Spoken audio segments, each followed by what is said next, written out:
में बिल्कुल छूट चुका है।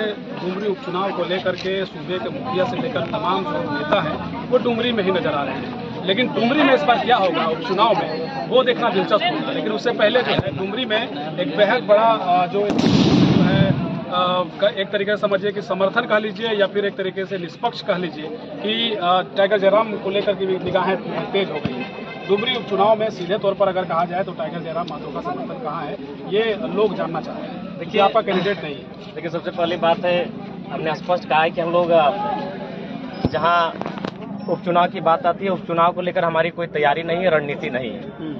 क्योंकि जब ये आंदोलन स्टार्ट हुआ था तो हम लोग कभी ये सपने में भी नहीं सोचे थे कि एक साधारण से गांव में फुटबॉल खेलने वाला, स्कूल कॉलेज में पढ़ने वाला छात्र कभी इस राज्य में नेतृत्व करेगा, ये हम लोग सोचे नहीं थे। मात्र 50 को लड़का था, हम लोग पुतला दहन करने के लिए गए थे और धीरे धीरे मूवमेंट स्टार्ट होता है। आप भी बाकायदा शुरू में स्टार्टिंग में इंटरव्यू लिए कई बार, तो उस समय हम लोग को ये उम्मीद नहीं था, ये किसी बार इस बात का अंदेशा नहीं था कि हम लोग एक बार राज्य को रिप्रेजेंट करेंगे, तो इसलिए हम लोग कभी इस बारे में सोचे नहीं थे। लेकिन जैसे जैसे हम लोग का समय बढ़ा, भाषा से होते हुए, खतियान होते हुए, तमाम कंपनी का मुद्दा हो, जमीन अधिग्रहण का मुद्दा हो, तो हम लोग जेन्युइन चीजों पर जब लड़ाई लड़ने लगे और हमारे पास जो तर्क, जो हमारे पास जानकारियां जो प्रेजेंट करने लगे लोगों के बीच, उनको लगा कि अब आप लोग को पॉलिटिक्स में आना चाहिए।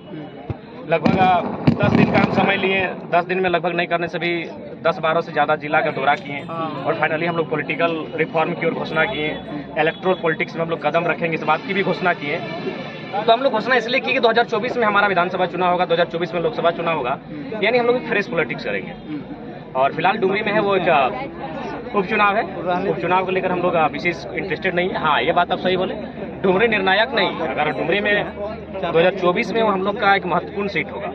और इस बात का उम्मीद हम लोग इसलिए कर सकते हैं कि जो बीते एक महीना पहले जो सभा हुई थी उसमें राजा साहब की सभा बगल में थी।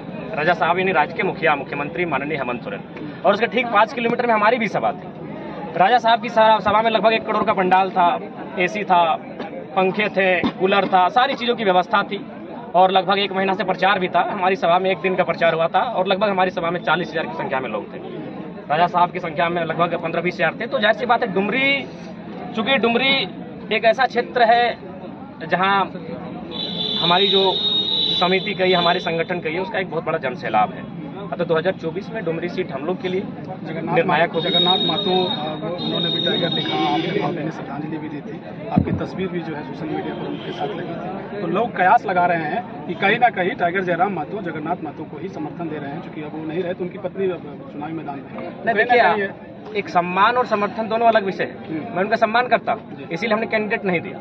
सम्मान करने का अलग विषय और समर्थन देना अलग विषय। तो क्या सम्मान में कहा जाए कि टाइगर जयराम महतो ने अपना कैंडिडेट नहीं दिया? हाँ, हम सम्मान उनका करते हैं, आदर करते हैं, इसलिए हमने कैंडिडेट नहीं दिया। लेकिन जहाँ तक समर्थन का बात है, इस बार जो भी हमारे साथी हैं वो ओपन है, वो चाहे तो नोटा पे जा सकते हैं, तीसरे व्यक्ति के साथ जा सकते हैं, या मतलब हमारी ओर से। हाँ, डुमरी में जो भी हमारे साथी हैं, जो भी हमारी समिति के सदस्य हैं, वो इस बार स्वतंत्र हैं। उपचुनाव के लिए वो फ्रीली हैं और हम लोग स्पष्ट, चूंकि ये लड़ाई दो माता स्वरूप है, महिलाओं के पीछे, दोनों ने अपने पति को खोया है, तो एक ऐसी लड़ाई है जिसमें मानते हैं राजनीति में सहानुभूति को हम भी महत्वपूर्ण नहीं देते हैं, लेकिन चूंकि एक ऐसा माहौल वहाँ बनेगा जहाँ 2 माताओं की लड़ाई है। चाहे बेबी देवी की बात करें या यशोदा देवी की बात करें, ये सब दो जनों के बीच ही मुकाबला है और दोनों, उन्होंने अपने पति को खोया है। एक मैंने महिलाएं हैं और 2 माताओं के बीच की लड़ाई है उसमें, इसलिए हमारा कोई इंटरफेयर नहीं होगा। तो आप न्यूट्रल हैं?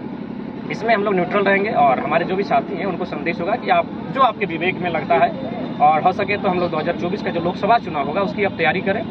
लोकसभा से हम लोग शंखनाद करेंगे और बाकायदा, काफी गर्मी आपको भी लग रही है? नहीं, ठीक है। गर्मी हमको भी लग रही है और 2024 में गर्मी कहाँ होगी? कोयला के खदान में होगी। यानी हमने पहले ही कहा है कि जहाँ जमीन के नीचे भी आग होगी और जमीन के ऊपर भी आग होगा, उस लोकसभा सीट से हम लड़ते हुए नजर आएंगे। तो धनबाद फाइनल है? देखिए, धनबाद और गिरिडीह दोनों जगह आ गए। हाँ, तो ठीक है, लेकिन आप हम गिरिडीह से आए तो कंफर्म कर दीजिए ना लोगों को भी क्या है। नहीं, देखिए, चूंकि कहा है ना विकास दा कि कभी कभी कुछ पत्ते अंतिम समय में खोलने चाहिए। प्लस हम लोग का संगठन अभी बच्चा है, शिशु अवस्था में ना, छोटा बच्चा है, मतलब गोद के लायक बच्चा है। अगर हम लोग इतना जल्दी अपने पत्तों को खोल देंगे तो बाकी जो तुर्रम खान लोग हैं वो हमें फंसा लेंगे अपने राजनीति में। तो इसीलिए अभी हम लोग कोई भी पत्ता नहीं खोलेंगे, एकदम बाकायदा 2024 से ठीक घोषणा होगी कि कहाँ से चुनाव पॉसिबल। दोनों जगह लड़ लेंगे क्या? भारतीय संविधान में एक आदमी 2 जगह लड़ सकता है। तो फिलहाल मतलब रख सकते हैं कि अगर चुनाव लड़ना हो तो धनबाद और गिरिडीह जो लोकसभा है, हो सके मूड बना तो राजधानी भी कुछ कर सकते हैं, क्योंकि राजधानी हमारा केंद्र बिंदु है रांची की सीट, क्योंकि वहाँ भी एक हरियाणा का आदमी सुने आके बैठा है संसद के रूप में, तो वो तो हमें खलेगा नहीं, बिल्कुल नहीं। बलिदान देंगे हमारे लोग, मरेंगे कटेंगे हमारे लोग, और राजस्थान हरियाणा के लोग संसद बन के जाएंगे तो ये हमें बर्दाश्त नहीं होगा। तो इसीलिए राजधानी को भी कुछ कर सकते हैं, लेकिन फिलहाल